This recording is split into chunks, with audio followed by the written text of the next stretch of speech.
사도행전의 마지막 장을 보면은 사도 바울이 로마에 도착해서 가택 연금으로 인해 감옥과 같은 집에서 한동안 지내게 되는데, 이후에 풀려나서 약 주후 65년쯤에 디모데에게 쓴 첫 번째 편지가 바로 디모데 전서입니다.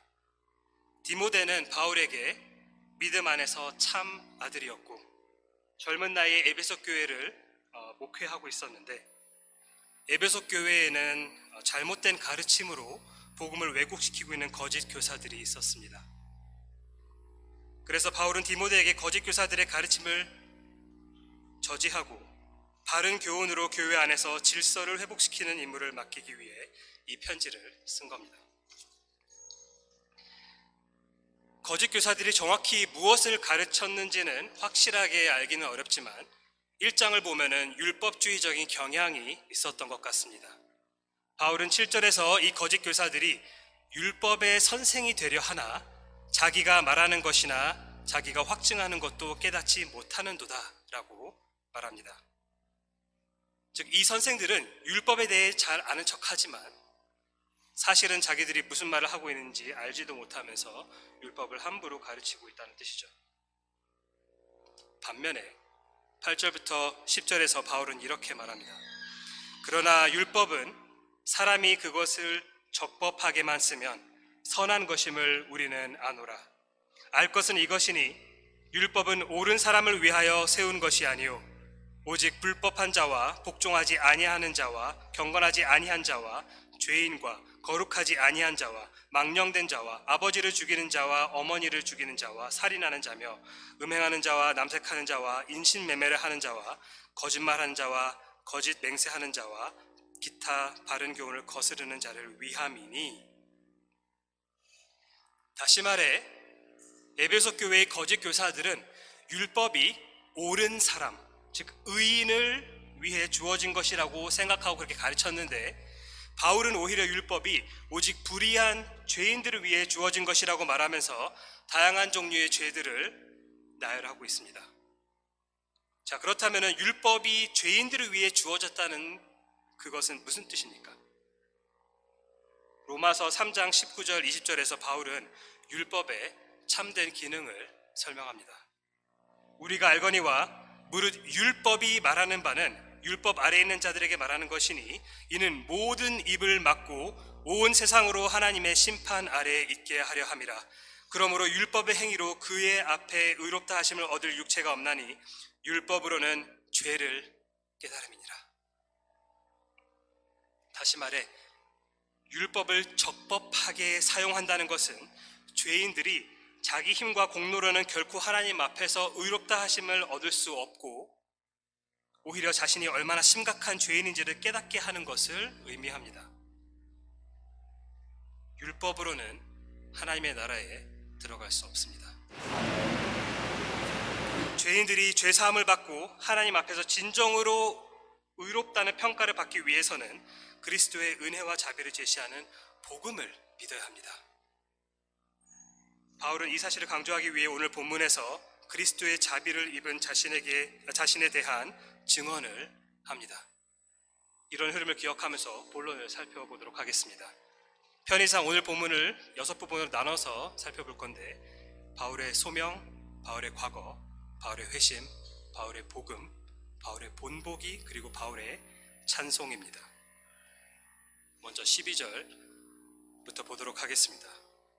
나를 능하게 하신 그리스도 예수 우리 주께 내가 감사함은 나를 충성되이 여겨 내게 직분을 맡기심이니.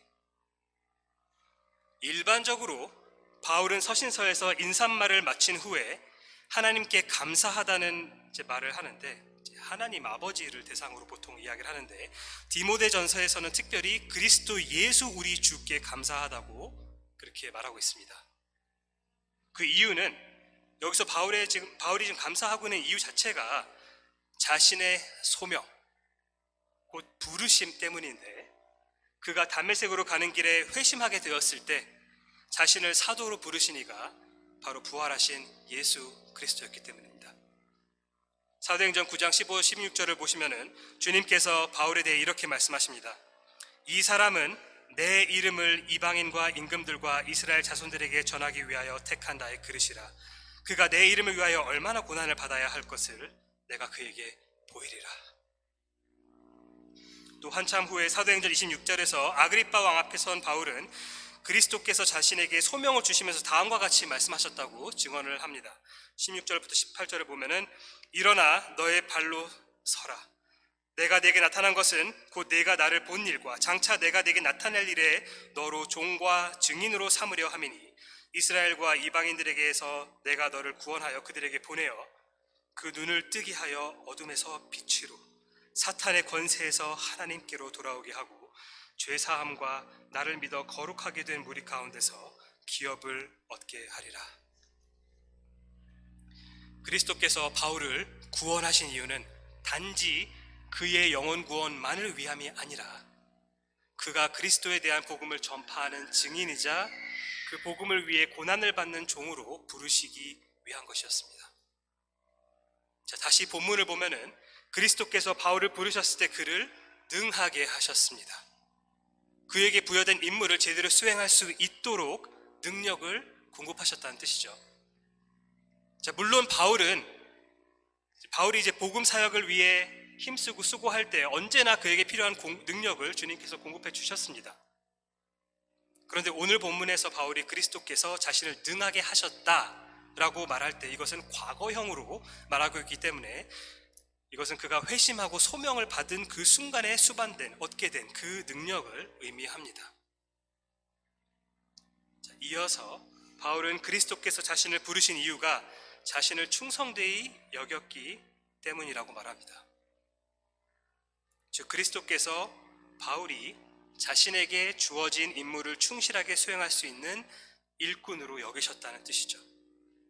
그런데 잠시 생각해 봐야 할 것이 있습니다.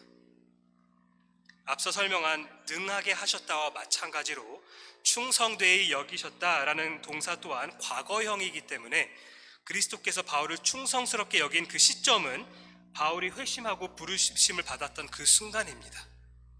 그 순간입니다. 그렇다면 바울이 갓 회심한 상황에서 아직 그리스도를 위해서 한 것이 아무것도 없음에도 불구하고 어떻게 충성되이 여김을 받은 것일까요? 여기서 우리가 기억해야 할 것은 주님께 충성되다라는 평가를 받는 것조차도 그분의 은혜로부터 비롯된다는 것입니다. 주님께서 바울을 충성스럽게 여긴 것은 그의 행위를 토대로 한 평가가 아니라 오늘 본문에서는 적어도 그분께서 그를 거듭나게 하셨을 때 충실하게 사역할 종으로 변화시키셨기 때문에 충성되이 여겼던 겁니다. 고린도전서 7장 25절을 보면 바울이 자신이 주의 자비하심을 받아서 충성스러운 자가 되었다라고 고백합니다. 자신이 충성스럽게 된 것은, 충성되이 여긴 것은 주의 긍휼이자 자비 때문이라는 겁니다. 그리스도인에게 있어서 그리스도를 향한 충성심이라는 것은 너무나도 중요합니다. 그리고 이러한 충성은 순종을 통해 입증될 필요도 물론 있습니다. 하지만 우리가 충성하는 것 또한 하나님의 은혜와 자비를 받아서 한 것이기 때문에 충성되이 여김을 받는 것이 마치 우리의 어떤 인간적인 공로로서 얻어낸 것처럼 자랑할 것이 아니라 바울처럼 그것이 주님의 은혜임을 기억하면서 감사해야 하는 것입니다. 이렇게 그리스도의 은혜로 바울은 복음을 전하는 자로서의 직분을 받았습니다. 그런데 13절에서 바울은 이 모든 것이 자신의 어두운 과거에도 불구하고 주어졌다고 고백하고 있습니다. 13절 전반부를 보면은 내가 전에는 비방자요, 박해자요, 폭행자였으나 회심 전에 바울은 어떤 사람이었습니까? 사도행전 26장 9절부터 11절에서 바울은 아그리빠에게 이렇게 말합니다. 나도 나사렛 예수의 이름을 대적하여 많은 일을 행하여야 될 줄 스스로 생각하고 예루살렘에서 이런 일을 행하여 대제사장들에게서 권한을 받아가지고 많은 성도를 옥에 가두며 또 죽일 때에 내가 찬성 투표를 하였고 또 모든 회당에서 여러 번 형벌하여 강제로 모독하는 말을 하게 하고 그들에 대하여 심히 격분하여 외국 성에까지 가서 박해하였다. 이렇게 말합니다. 회심 전에 바울은 정말 어마어마한 사람이었습니다. 오늘 본문에서는 근데 과거의 자신을 세 단어로 요약해서 바울이 묘사를 하는데, 먼저 바울은 비방자였습니다.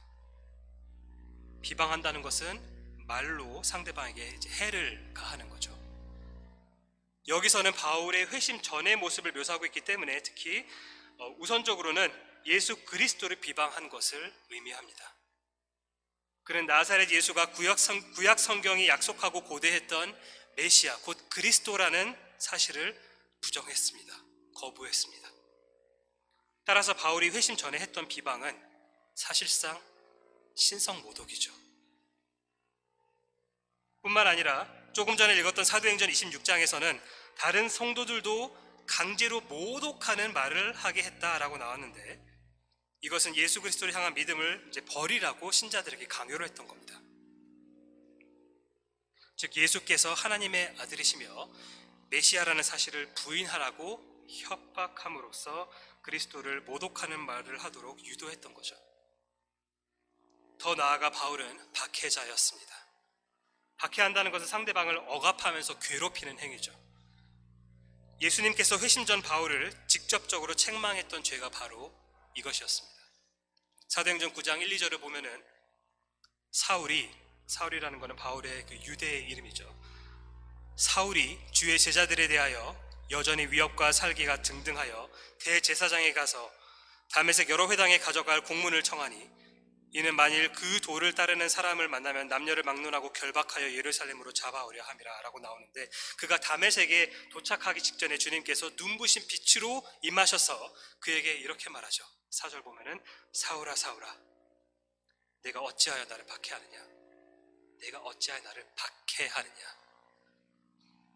5절에서 사울이 주여 누구시오니까 라고 묻자 주님께서는 나는 내가 박해하는 예수라 라고 대답하십니다. 주님께서는 자기 제자들을 박해하는 것이 곧 자기 자신을 박해하는 것으로 여기셨습니다. 왜냐하면 예수님의 모든 제자들 곧 모든 신자들은 그분의 몸된 교회이기 때문입니다. 다시 말해 그리스도인들을 박해하는 것은 곧 그리스도의 몸을 박해하는 것이기 때문에 결과적으로 그리스도를 박해하는 것이나 다름없는 것입니다. 자, 다시 본문으로 돌아가면 마지막으로 바울은 폭행자였다고 나옵니다. 바울은 그리스도인들을 박해하는 과정에서 폭력을 사용하기도 했습니다.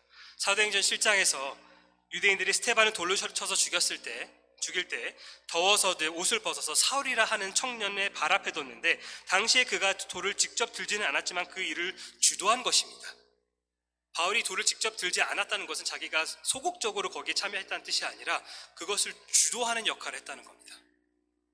더 나아가 사도행전 22장 4절에서는 내가 이 돌을 박해하여 사람을 죽이기까지 하고 남녀를 결박하여 옥에 넘겼다라고도 말합니다. 26장에서도 사실 같은 말을 했었죠. 회심 전에 바울은 단지 비방하고 박해만 했던 것이 아니라 실제로 폭력을 행사하기까지도 했습니다. 바울이 이러한 적나라한 표현으로서 자신의 과거를 디모데에게 상기시키는 이유는 앞으로 그리스도의 측량할 수 없는 긍휼과 은혜를 강조하기 위한 것입니다.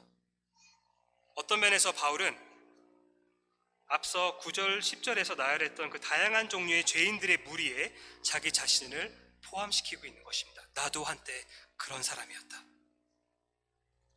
율법의 관점에서는 그런 자들은 모두 하나님의 정죄와 저주를 받아 마땅하지만 율법이 할 수 없는 그것을 하나님께서 아들을 통해 이루셨다는 거죠. 13절 후반부를 보면은 바울이 자기 회심에 대해서 이야기를 하기 시작합니다. 도리어 긍휼을 입은 것은 내가 믿지 아니할 때 알지 못하고 행하였습니다. 바울은 그리스도와 그의 교회를 박해했음에도 불구하고 오히려 긍휼을 입었습니다. 긍휼 또는 자비라는 것은 곤경에 처한 이를 불쌍히 여겨서 도움을 베풀고자 하는 태도이자 마음입니다. 그런데 여기서 바울은 자신이 긍휼을 입은 이유가 자신이 내가 믿지 아니할 때에 알지 못하고 행하였기 때문이라고 말합니다. 여기서 믿지 아니할 때라는 것은 예수 그리스도와 십자가 복음을 믿지 않았을 때, 그러니까 바울이 아직 회심하지 않았을 때를 의미하겠죠. 그런데 알지 못하고 행했다라는 것은 무슨 뜻일까요? 바울이 말하는 알지 못하고 행한 죄라는 것은 잘못되었다는 것을 알고 있음에도 불구하고 고의로 짓는 죄와는 다른 겁니다.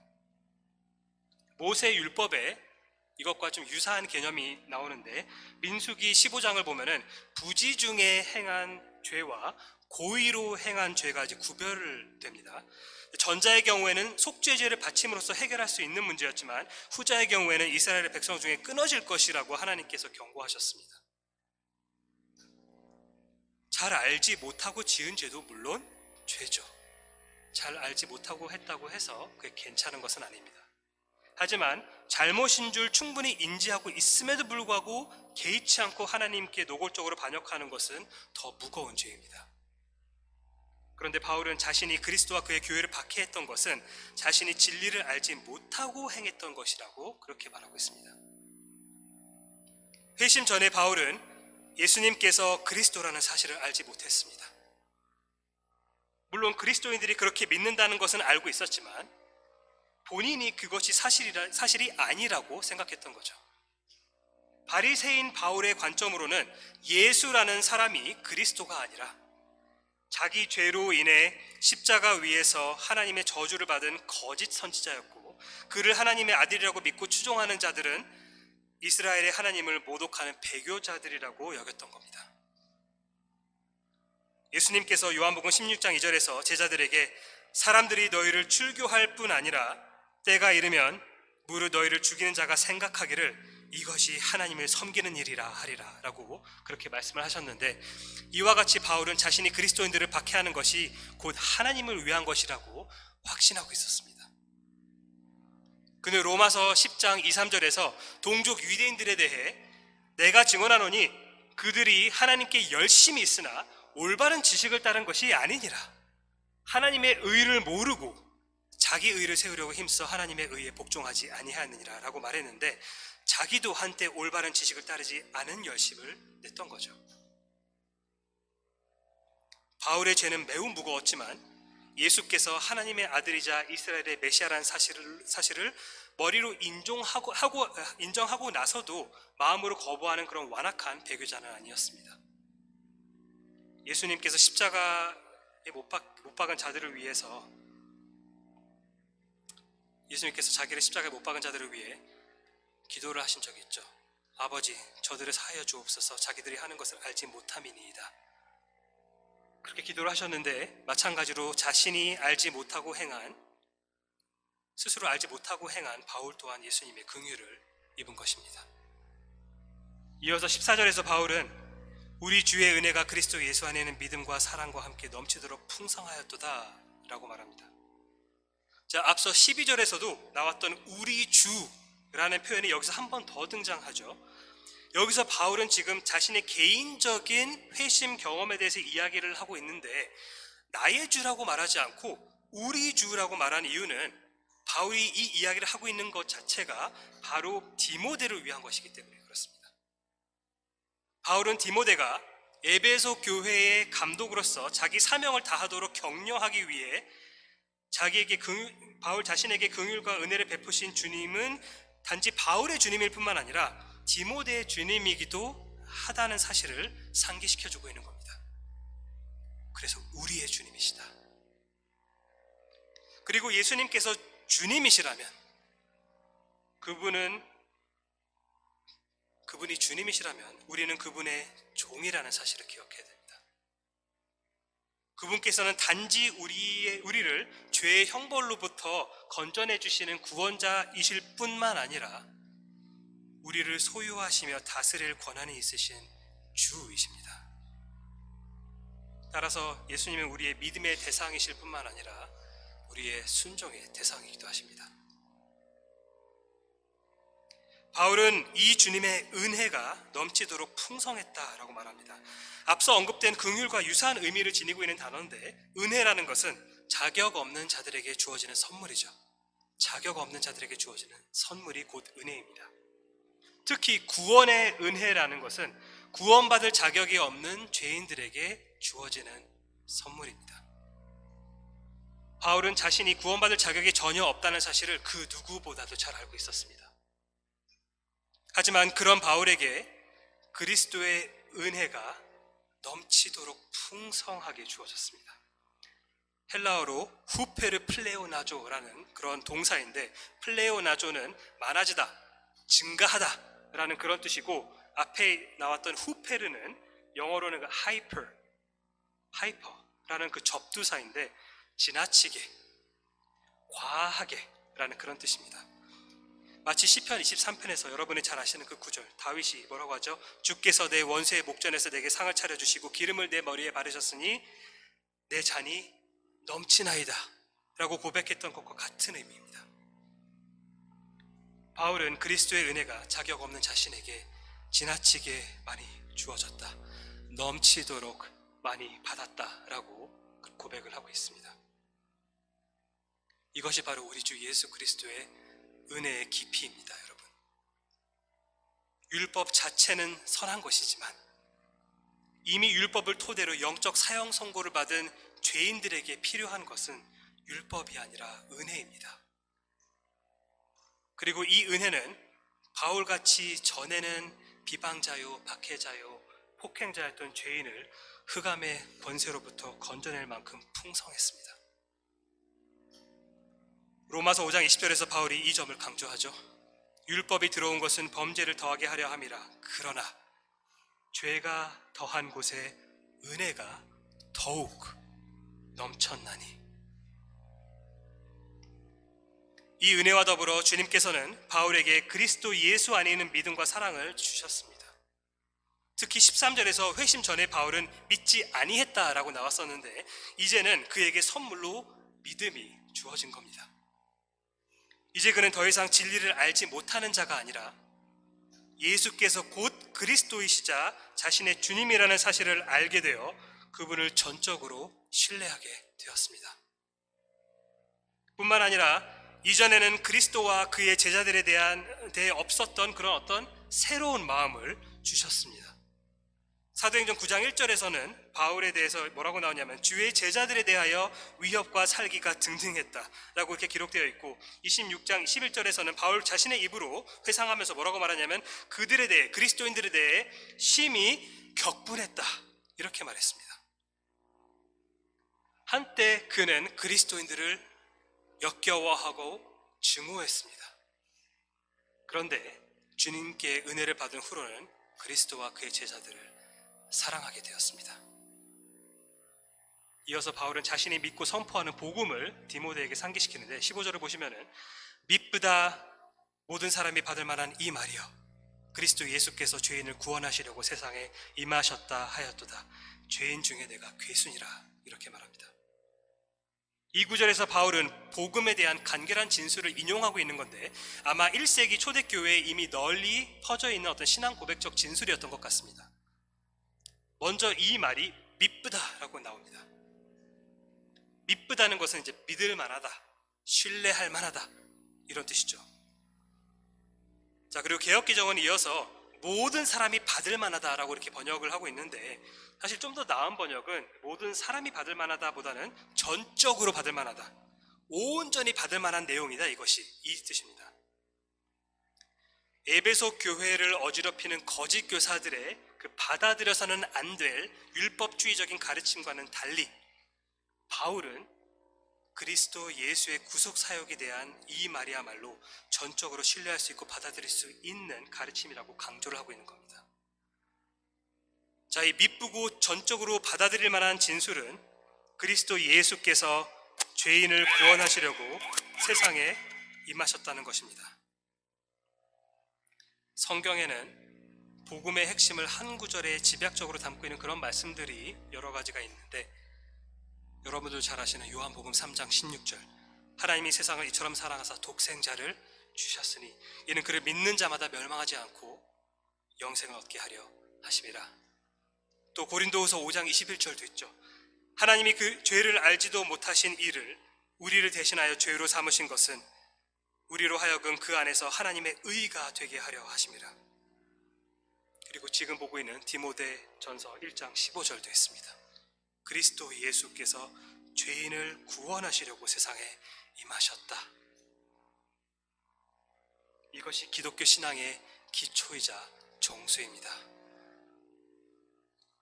교회에 오래 다니는 사람들 중에서 어떤 이들은 이런 초보적인 이야기는 불신자나 초신자들에게나 필요한 말이지 본인은 다 알고 있는 이야기 내용이기 때문에 그런 시시한 이야기 말고 좀 더 심오한 걸 추구하는 그런 경우들도 있습니다.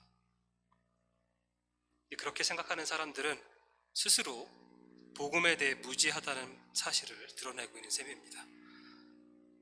믿음이 성숙한 그리스도인들은 복음에 대해서 그렇게 생각하지도 그렇게 말하지도 않습니다. 복음은 졸업하는 것이 아니라 지속적으로 우리가 알아가고 감탄하고 선포해야 될 진리 중의 진리입니다. 설교계의 왕자라고 불리는 19세기 영국 설교자 찰스 스펄전이 아주 오래된 이야기라는 제목으로 된 설교에서 이렇게 말했습니다. 저는 몇 년 전 제 주인님으로부터 그분이 오실 때까지 십자가 발치에 서 있으라는 명령을 받았습니다. 그분은 아직 오시지 않았지만 저는 그분이 오실 때까지 그곳에 서 있을 겁니다. 만약 제가 그분의 명령에 불순종하고 영혼을 회심시키는 수단으로 사용되어 온 이 단순한 진리를 떠난다면 저는 그분의 축복을 어찌 기대할 수 있을지 모르겠습니다. 따라서 저는 이곳 십자가 발치에 서서 아주 오래된 이야기를 들려주고자 합니다. 귀가 가려운 자들에게는 진부하게 들릴 테고 비판하는 자들은 낡은 실타래처럼 해진 이야기로 여기겠지만 말입니다. 저는 그리스도에 대해 이야기하기를 원합니다. 사랑하셨고 또 이 땅에 와서 사셨고 죽으신 그리스도, 곧 우리를 하나님 앞으로 인도하기 위해 죄인들의 대속제물이자 불의한 자를 대신하신 의인으로서 죽으신 그분 말입니다. 저도 스펄전처럼 그리고 오늘 본문의 사도 바울처럼 주님께서 돌아오시는 그날까지 십자가 발치에 서서 아주 오래되었지만 예나 지금이나 영적으로 죽은 자들에게 생명을 주는 이 이야기를 전하고자 합니다. 자, 바울이 인용하고 있는 이 간결한 진술은 예수 그리스도의 초림에 대해 말하고 있습니다. 그리스도 예수께서 이 세상에 임하셨다. 조금 더 정확히 번역하면 그리스도 예수께서 이 세상 안으로 들어오셨다. 우선 이 세상은 물리적인 피조세계를 의미하죠. 따라서 예수님이 이 세상에 들어오셨다라는 말은 그분께서는 원래 이 피조세계를 초월한 영역에 계셨다는 것입니다. 그런데 그 영존하신 분께서 시공간의 제약을 받는 이 세상에 육신을 입고 들어오셨습니다. 이것을 우리는 그리스도의 성육신이라고 말하죠. 자, 그런데 동시에 이 세상은 물리적인 피조세계일 뿐만 아니라 아담의 죄로 인해서 영적 어둠과 죽음이 지배하고 있는 곳입니다. 이 타락한 세상은 타락한 죄인들로 가득합니다. 그리고 바로 이 죄인들을 구원하시려고 그분께서 세상에 오셨다고 바울이 말하고 있습니다. 그리스도께서 이 땅에 오신 이유는 단지 위대한 스승으로서 좋은 가르침을 전수하거나 아니면 사람들이 어떤 삶을 살아야 하는지에 대해서 본을 보이기 위해 오신 것이 아닙니다. 그게 핵심이 아닙니다.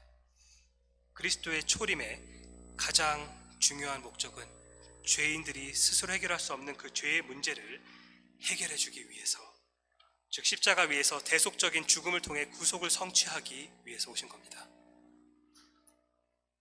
누가복음 5장 32절에서 예수님께서는 친히 내가 의인을 부르러 온 것이 아니요 죄인을 불러 회개시키러 왔노라 라고 말씀하셨습니다.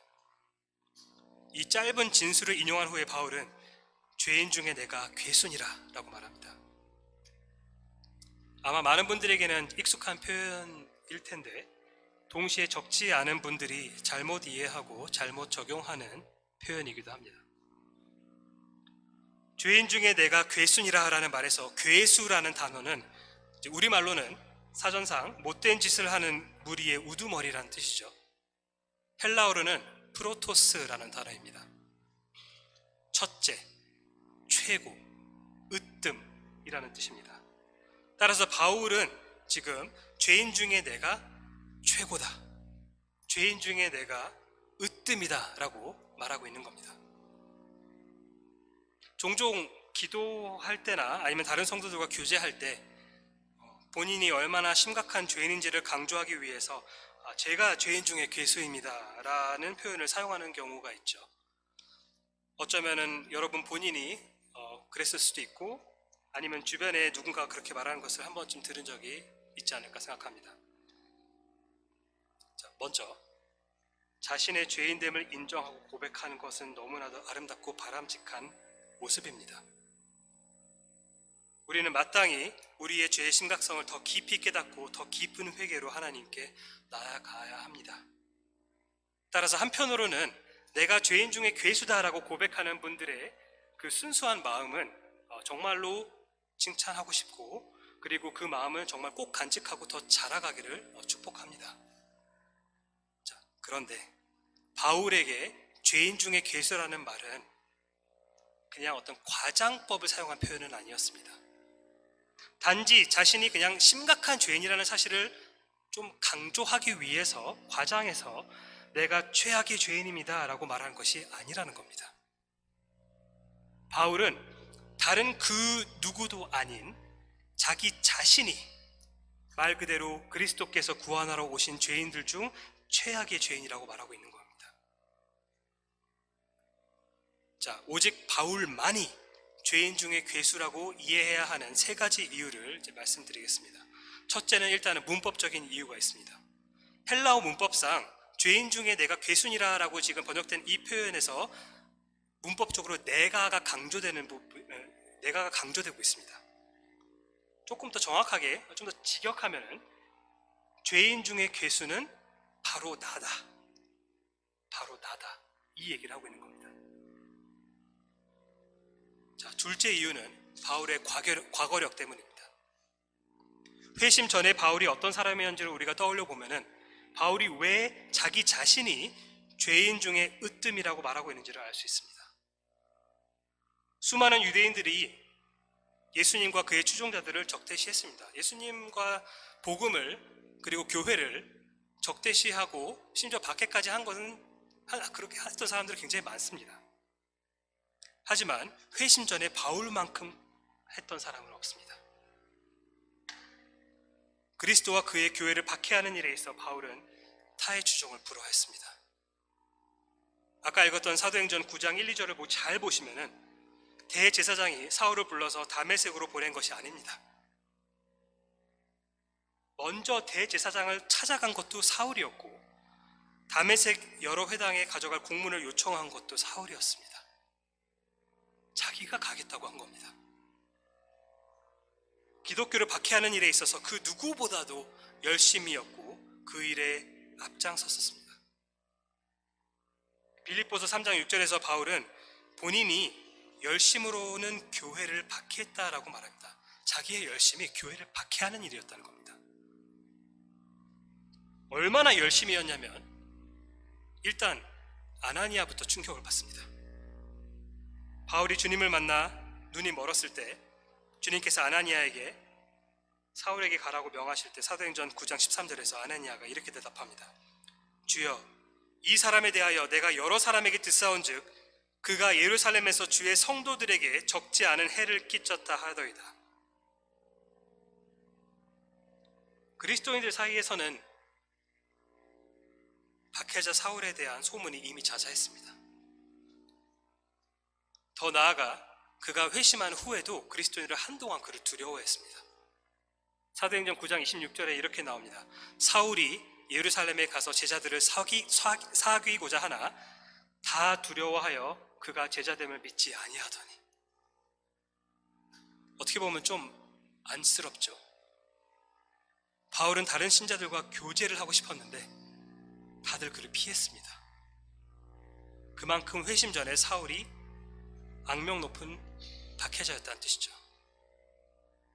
당시 교회의 대표적인 원수를 한 명만 꼽자면은 바로 이 사람이었던 겁니다. 한 주석에서는 이렇게 말합니다. 그의 계획이, 사울이 교회를 박해하는 계획이 성공했다면 교회는 탄생하자마자 질식되어 죽었을 것이고 하나님의 영원한 작정은 무효화되었을 것이며 사탄은 승리했을 것이다. 그의 죄는 실로 너무나도 커서 그것이 무지함으로 인한 것이 아니었더라면 용서받을 수 없는 죄였을 것이다. 이런 관점에서 봤을 때 이 바울이라는 사람이 회심 전에 무슨 일을 했는지를 우리가 생각했을 때 다른 사람이 아니라 바울이 죄인 중에 괴수라는 것입니다. 또 우리가 이렇게 이해할 세 번째 이유는 주님께서 이런 바울을 특별히 본보기로 세우셨기 때문인데, 이거는 그 다음 구절을 통해서 알 수 있습니다. 16절을 보면은 그러나 내가 긍휼을 입은 까닭은 예수 그리스도께서 내게 먼저 일체 오래 참으심을 보이사 후에 주를 믿어 영생 얻는 자들에게 본이 되게 하려 하심이라. 바울은 교회를 이토록 박해했던 자신에게 주님께서 긍휼을 베푸신 중요한 목적을 지금 설명하고 있는데, 바로 예수 그리스도의 엄청난 인내를 드러냄으로써 이후에 믿게 될 자들을 위한 본보기로 자기를 삼기 위한 것이라는 겁니다. 자, 개역개정에서는 아쉽게도 생략된 단어가 하나가 있는데, 원어 성경에는 15절에서 나왔던 그 괴수를 의미하는 프로토스가 16절에서 한 번 더 반복됩니다. 즉 엄밀히 말하면 바울이 뭐라고 말하고 있는 거냐면, 예수 그리스도께서 괴수인 나에게 일체 오래 참으심을 보이사라고 말하고 있는 겁니다. 그러니까 바울이 죄인 중에 괴수라는 사실과 주께서 그를 본보기로 삼으시는 것은 밀접한 관련이 있다는 겁니다. 바울은 그리스도께서 죄인 중에 으뜸인 자신에게 일체 오래 참으심을 보였다고 말합니다. 자, 일체라는 말은 이제 전부, 완전한 이런 뜻이죠. 즉 주님께서 바울과 같은 최악의 죄인에게 긍휼을 베푸심으로써 완전한 인내심을 만천하에 드러내셨다는 겁니다. 돌려 말하면 구원받은 죄인들 중 바울만큼 그리스도의 인내심을 시험했던 죄인은 없었다는 게 됩니다. 이 인내심은 죄인들이 마땅히 받아야 할 진노의 심판을 잠시 유예시키면서 죄인들이 이제 회개할 기회를 제공하는 역할을 합니다. 베드로후서 3장 9절에서 사도 베드로가 주의 약속은 어떤 이들이 더디다고 생각하는 것 같이 더딘 것이 아니라 오직 주께서는 너희를 대하여 오래 참으사 아무도 멸망하지 아니하고 다 회개하기에 이르기를 원하시느니라 라고 말하기도 했죠. 물론 모든 사람들이 구원받기로 택하심을 받은 것은 아니기 때문에 그리스도의 오래 참으심으로 심판의 유예를 허락받은 자들 중 일부만 주님의 은혜로 이제 회개하게 됩니다. 하지만 그렇게 회개하고 믿게 된 자들 중에서 그리스도께서 가장 오래 참으신 그 대상은 바로 바울이었습니다. 그리고 주님께서는 죄인 중에 계셨던 바울을 오래 참으심으로써 후에 주를 믿어 영생 얻는 자들에게 본이 되게 하셨다라고 나옵니다. 여기서 후에 주를 믿어 영생 얻는 자들이라는 것은 하나님께서 창세전에 구원하기로 작정하신 그 택하심을 입은 자들 중에서 바울의 회심 이후에 이제 구원받게 될 모든 죄인들을 의미합니다. 그들의 이제 믿음의 대상은 바로 주 예수 그리스도죠. 그리고 그래야만 합니다. 왜냐하면 사도행전 4장 12절에서 나오듯이 다른 이로서는 구원을 받을 수 없나니 천하 사람 중에서 구원받을 만한 다른 이름을 우리에게 주신 일이 없습니다. 그리고 이 믿음으로 인해 그들은 영생, 그러니까 시간적으로나 아니면 질적으로나 영원한 어떤 그런 생명을 얻게 되는 것입니다. 제가 죄인 중에 괴수라는 표현이 바울에게만 해당되는 고유한 표현이라고 강조했던 셋째 이유가 바로 이겁니다. 바울이 이후에 믿게 될 자들에게 본이 되기 위해서는 그가 실제로 죄인 중에 괴수여야 하는 것입니다. 그래야 이 본복이라는 것이 성립이 되는 거죠. 그래야 다른 죄인들이 바울의 회심을 보면서 만약 그리스도께서 죄인 중에 괴수인 바울을 이토록 오래 참으시고 그에게 긍휼을 베푸셨다면 나에게도 긍휼을 베푸실 수 있지 않을까? 바울 같은 사람이 긍휼을 입어 죄사함을 받을 수 있다면 나도 주님께 나를 불쌍히 여겨달라고 간절히 구하면 주님께서 회심 전에 바울보다는 그래도 덜한 죄를 지은 나를 불쌍히 여겨주시지 않으실까? 라는 생각을 할 수 있게 된다는 겁니다. 이것을 위해서 바울을 본보기로 세우셨다는 겁니다. 다시 말해 주님께서 죄인 중에 괴수인 바울에게 긍휼을 베푸신 목적은 이제 그 어떤 죄인도 나는 죄가 너무 많아서 용서받지 못할 거야. 나는 너무 심각한 죄인이라서 아무리 예수님이라도 나에게 은혜를 베푸실 리가 없지 라는 말을 하지 못하게 하기 위함인 겁니다. 혹시 여러분 중 교회에 처음 나오셨거나 교회에 꾸준히 나오고는 있지만 아직 진정한 구원 얻는 믿음을 얻지 못한 분이 계십니까? 혹시 지금까지 지은 죄가 너무 많고 너무 심각해서 다른 사람은 몰라도 본인은 죄사함과 영생을 받을 수 없을 것 같다는 생각에 좌절과 절망 가운데 있는 분이 계십니까? 죄인 중에 괴수 바울을 보십시오. 그리고 한 걸음 더 나아가 바울과 같은 비방자, 박해자, 폭행자를 일체 오래 참으심으로써 긍휼을 베푸신 그리스도를 보십시오. 그분께서는 여러분과 같은 죄인들을 구원하기 위해 이 땅에 오신 겁니다. 여러분의 구원 여부는 여러분의 죄의 깊이에 의해 좌우되는 것이 아니라 그리스도의 은혜의 풍성함에 달려있다는 사실을 기억하십시오. 나 같은 죄인은 희망이 없어 라는 말은 얼핏 들으면 자신의 죄를 막 깊이 인정하는 그런 굉장한 고백 같지만 결국에는 진정으로 회개하지 않겠다는 고집과 그리스도만을 의지하지 않겠다는 불신앙에 불과합니다. 그런 길을 걷지 말라고, 그런 태도를 갖지 말라고 그리스도께서 바울을 본보기로 세우신 거고 바울이 그 사실을 이 편지에 적은 겁니다. 오늘처럼 복음이 명백하게 여러분 앞에 제시되고 있을 때 회개하고 예수 그리스도를 믿으십시오. 그리고 이미 믿음이 있는 성도들은 바울처럼 17절의 찬송을 하나님께 올려드릴 수 있습니다. 영원하신 왕, 곧 썩지 아니하고 보이지 아니하고 홀로 하나이신 하나님께 존귀와 영광이 영원 무궁하도록 있을지어다. 아멘. 바울은 하나님께서 그리스도를 통해 자기 같은 죄인에게 긍휼과 은혜를 베푸셨다는 사실이 너무나도 감격스러운 나머지 12절부터 16절까지 이야기를 한 다음에 여기서 이제 하나님께 영광을 돌리게 됩니다. 먼저 그는 하나님을 영원하신 왕이라고 찬양합니다. 좀 더 직역하면 여러 시대의 왕이란 뜻인데 결국 하나님은 이제 모든 시대의 각 시대의 왕이시기 때문에 개역개정처럼 영원하신 왕으로 이해할 수 있습니다. 그리고 또 하나님께서는 썩지 아니하는 분이십니다. 이것은 하나님이 썩어질 피조물과는 근본적으로 구별된 분이라는 사실을 내포하고 있는 겁니다. 로마서 1장 23절에서 바울은 썩어지지 아니하는 하나님의 영광을 썩어질 사람과 새와 짐승과 기어다니는 동물 모양의 우상으로 바꿔니라 라고 말하면서 하나님과 피조물을 대조시키고 있죠.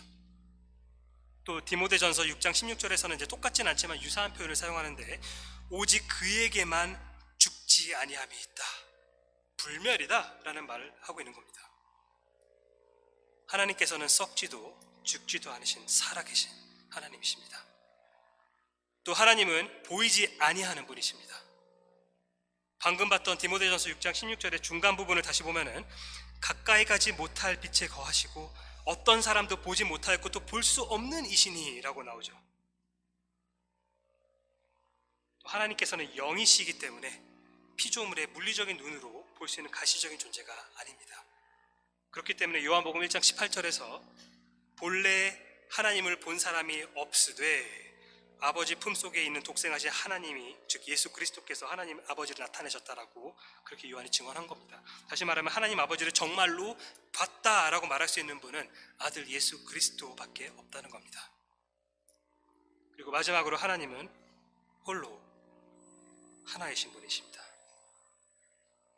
우리가 삼위일체를 믿는다고 말할 때 이것은 우리가 새 하나님을 믿는다는 뜻이 아닙니다. 성부, 성자, 성령 세 위격이 계시지만 그 세 위격은 세 하나님이 아니라 한 하나님이십니다. 구약 성경에서는 대표적으로 신명기 6장 4절에서 우리 하나님 여호와는 오직 유일한 여호와시니라고 나오고, 또 신약 성경에서도 하나님은 한 분이라고 일관되게 가르칩니다. 디모데전서 2장 5절에서도 하나님은 한 분이시요 또 하나님과 사람 사이의 중보자도 한 분이시니 곧 사람이신 그리스도 예수라라고 기록되어 있고, 유다서 마지막 절인 25절에서도 곧 우리 구주 홀로 하나이신 하나님께 우리 주 예수 그리스도를 말미암아 영광과 위엄과 권력과 권세가 영원 전부터 이제와 영원토록 있을지어다. 아멘 이라고 말합니다. 바울은 이러한 하나님께 존귀와 영광이 영원 무궁하도록 있을지어다 라고 말하면서 찬양을 올려드리고, 그 말이 합당하다라는 의미로 아멘이라고 끝마칩니다. 오늘 본문을 통해 죄인 중에 괴수인 바울이 입은 그리스도의 긍휼에 대해서 살펴봤는데, 아직 허물과 죄 가운데 영적으로 죽어있는 분들은 바울과 같은 죄인 중에 괴수를 긍휼히 여기신 예수 그리스도만이 여러분의 유일한 소망이라는 사실을 깨닫는 은혜가 허락되기를 간절히 바랍니다. 그리고 이미 그리스도 안에서 새 생명을 얻은 성도님들은 자격 없는 죄인이었던 여러분을 그리고 저를 오래 참으시고 긍휼히 여기신 그리스도의 은혜를 다시 한번 기억하며 하나님께 감사와 찬양을 올려드리기를 원합니다. 우리 다 함께 나 같은 죄인 살리신 찬송을 주님께 올려드리도록 하겠습니다.